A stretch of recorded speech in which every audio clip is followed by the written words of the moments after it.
Hi, welcome back to the Paradigm Quilt Sew Along. We are now on week 3 of making the Paradigm Quilt tops together. If you are just now finding this video, make sure you go and check out the whole Paradigm Sew Along. It starts with week 1 and I actually have a playlist I'll link right here so you can watch all of the videos in order and feel free to follow along at your own pace. If you're joining me with the sew along, we are on week 3.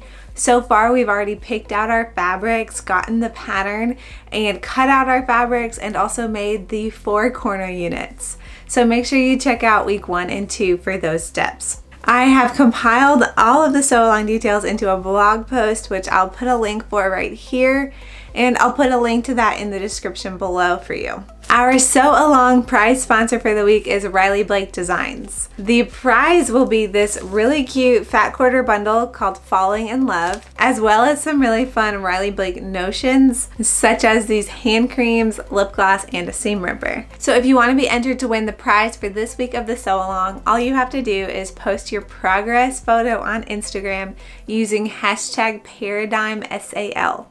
That stands for Paradigm Sew Along.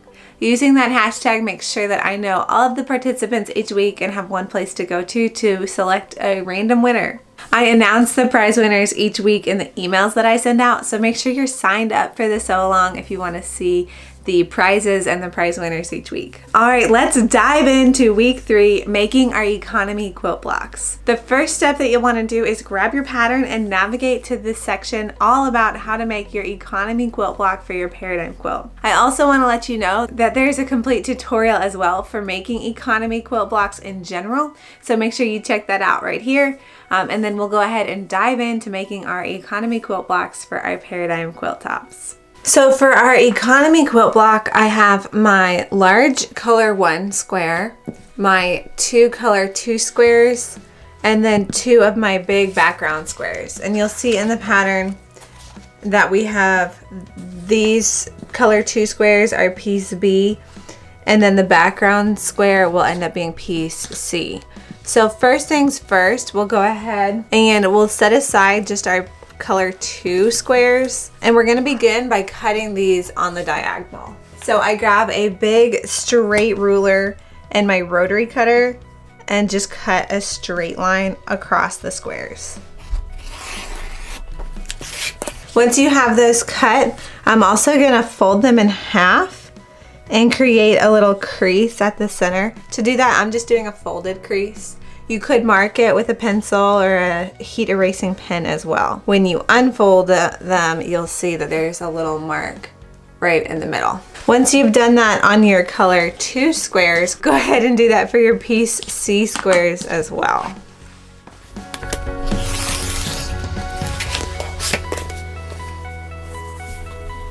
We'll go ahead and set our background piece C's aside for now, and we're just going to work with our color 1 center square and our color 2 triangles. Okay, next grab your pins and grab 2 of your color 2 triangles.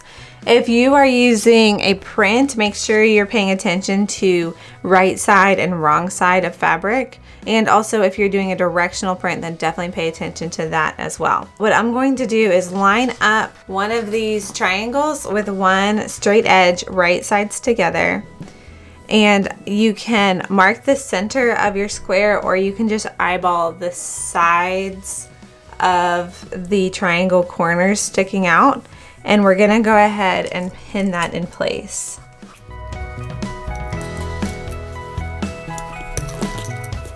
And then I'll repeat that same process on the other side.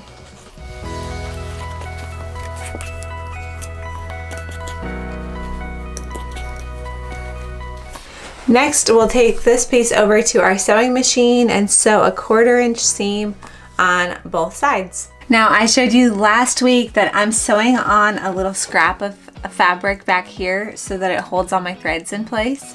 I'm using a nice sharp needle and cotton 50 weight thread in both my bobbin and my top thread, and my stitch length is 2.5. So if you are a new quilter, feel free to do it the exact same setup as me, or if you've been quilting for a long time and you prefer something different, go ahead and do whatever you prefer.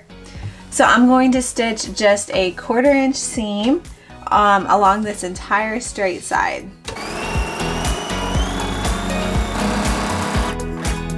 And when I get to the end, I'll just grab another scrap of fabric to stitch on. And I'll trim my piece free and go ahead and take my pins out. And next I'll flip it around and stitch on the other seam.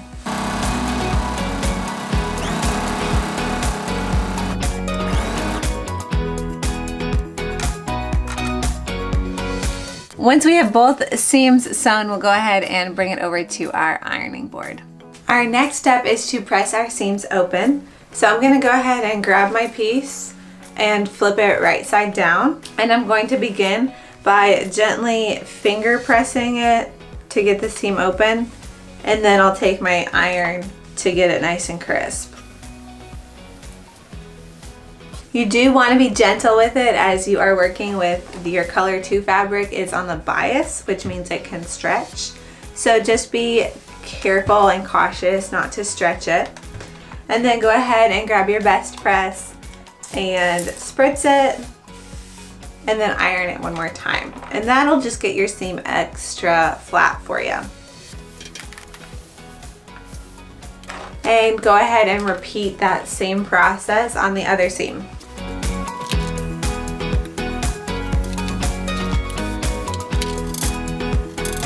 Next, we trim off these little dog ears on all sides. So go ahead and use a straight ruler and then just go ahead and trim.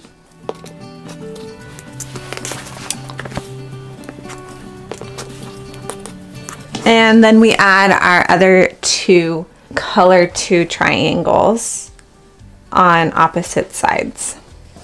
Repeating the same process that we had where we line up the center and then we go ahead and we pin in place.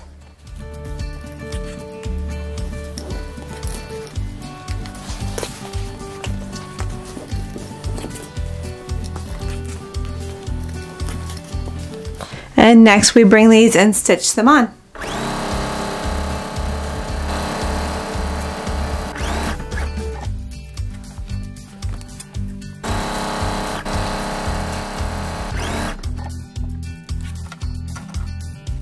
And next we go ahead and press these seams open as well.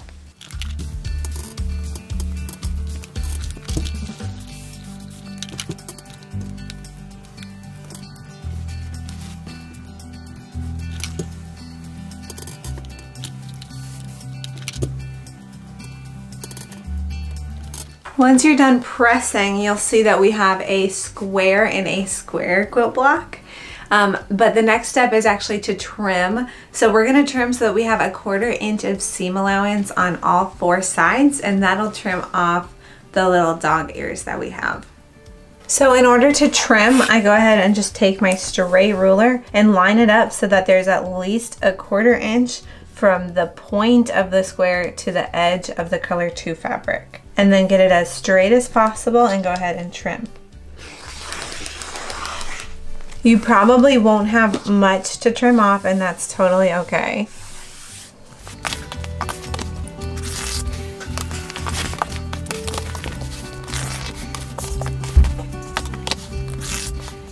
So once your square and a square is trimmed and you have a 1/4 inch seam allowance on all 4 sides, you're ready to go ahead and add your background triangles. So the triangles that we cut earlier on the diagonal, go ahead and grab 2 triangles, and we'll do 2 at a time just like we did for color 2. So I'll go ahead and put the background fabric right sides together on top of our square and a square, and use that little notch mark that we had earlier to line up with the point on your square, and then go ahead and pin them in place. Flip it around and repeat on the other side.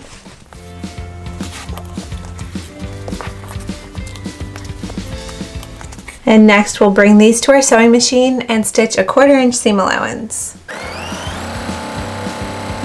When you get to the part where you have your point, make sure that it lays flat as you sew over it so it doesn't get any tucks or puckers.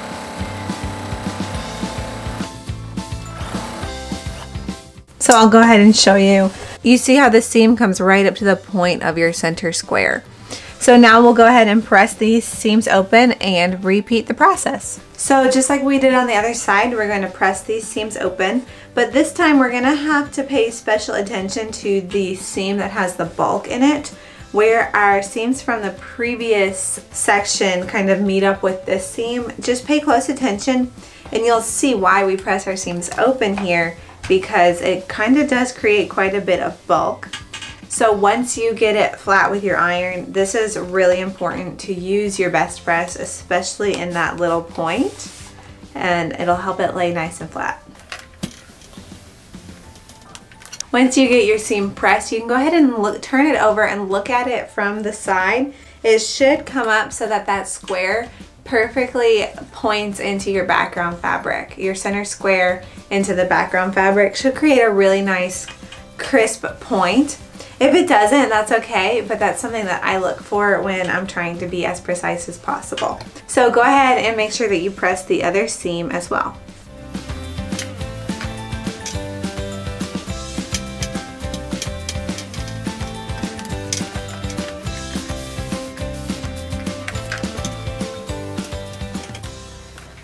Next up, we'll go ahead and trim off our little dog ears and add our last two sides.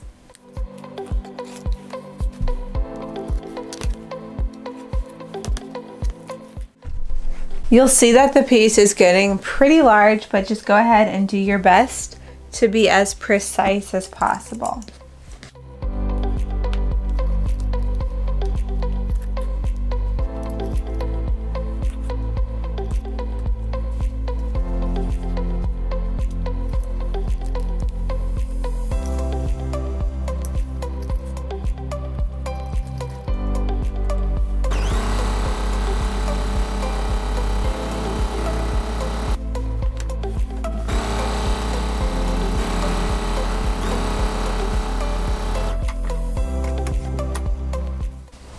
So now we'll go ahead and check our seams, make sure that we have a good seam allowance and make sure that it's pointing up correctly. And then we'll go ahead and press these final two seams. We'll go ahead and press just like we have pressing our seams open, just paying close attention when we hit the seams that they come into contact with. So make sure that you get those ones nice and extra flat.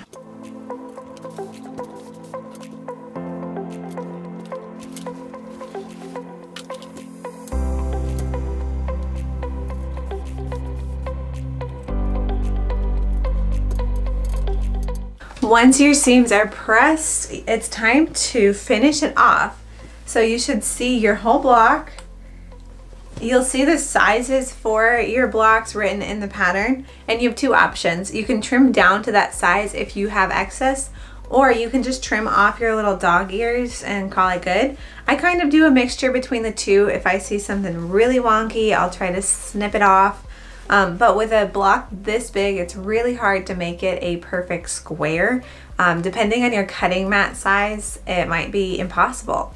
So keep that in mind. It doesn't have to be extremely perfect. It's a very big block, but I'll show you kind of how I do it at my cutting mat. So if you made it this far, you are right on track. We have our giant center economy quilt block.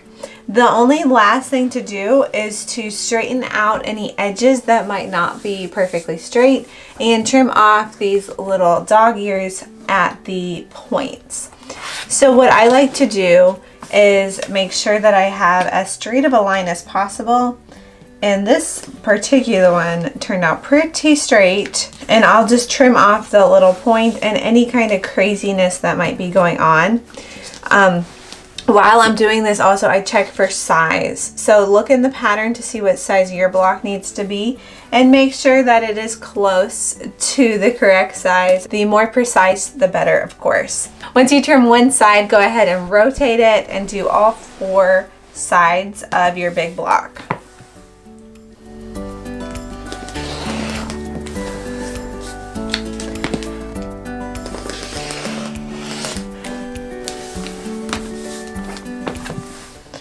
You'll see that some of them are probably more straight than others, and that's totally okay. Just make sure that as you're trimming, you keep at least a 1/4 inch seam allowance at all 4 points so that you have those nice and pretty in your finished quilt top. You probably won't have much excess to trim off. You'll see mine is just a little bit here and there. Once you are done with your Economy Quilt Block, you are done with week 3 of the Paradigm Sew Along. I hope this week wasn't too tricky for you, and I will say if you're making the throw size, this week is the trickiest week because it's huge. But once you're done, go ahead and take a photo of your progress and post it on Instagram for a chance to win this week's prize. If you have any questions about how to make your Economy Quilt Block, be sure to drop them in the comments below and I'll try to get back to you as soon as I can. Now, I also wanted to show you how to make the center economy block using pieces from AccuQuilt. So for this, we'll definitely need our center square, which I'm using the same exact colors as I did on my throw size. So I have this beautiful blue center square, and then I have 4 of these 1/4 square triangles is actually what they're called, and they'll each go on one side of the center square for color 2. And then I have 1/2 square triangles, which are just larger, that are gonna go on the outsides. So I'm gonna go ahead and make my economy block using my AccuQuilt. If you want to see a tutorial for that, I'm not gonna include it in this video, but make sure that you check out my AccuQuilt Economy Quilt Block tutorial, and it'll walk you through every step of the way so that you can use your AccuQuilt machine to make the center economy quilt block on your Paradigm or your Sprightly quilt top. Thank you so much for sewing along with me this week. I cannot wait to see your progress over on Instagram. Happy sewing!